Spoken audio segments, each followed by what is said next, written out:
হর ঘর জল জীবন মিশন এর 100% সাফল্য অর্জন করল বিলোনিয়া মহকুমার লক্ষ্মীপুর গ্রাম পঞ্চায়েত।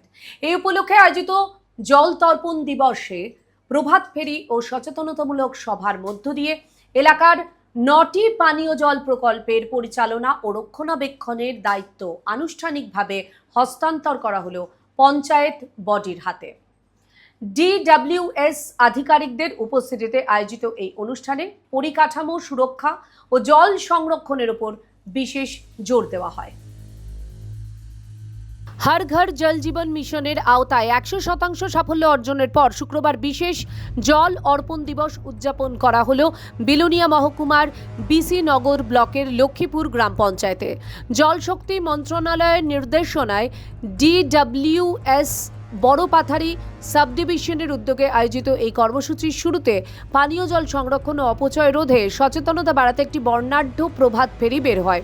পরবর্তীতে এক বিশেষ অনুষ্ঠানের মাধ্যমে লক্ষ্মীপুর পঞ্চায়েত এলাকার 7টি স্মল বোর ও 2টি ডিপ টিউবওয়েল সহ মোট 9টি পানীয় জল প্রকল্পের পরিচালনা ও রক্ষণাবেক্ষণের দায়িত্ব আনুষ্ঠানিকভাবে পঞ্চায়েতের হাতে তুলে দেওয়া হয়। জল জীবন মিশনের অঙ্গ হিসাবে লক্ষ্মীপুর পঞ্চায়েতের প্রত্যেক বাড়িতে আমরা জল পাঠানোর ব্যবস্থা করতে পেরেছি।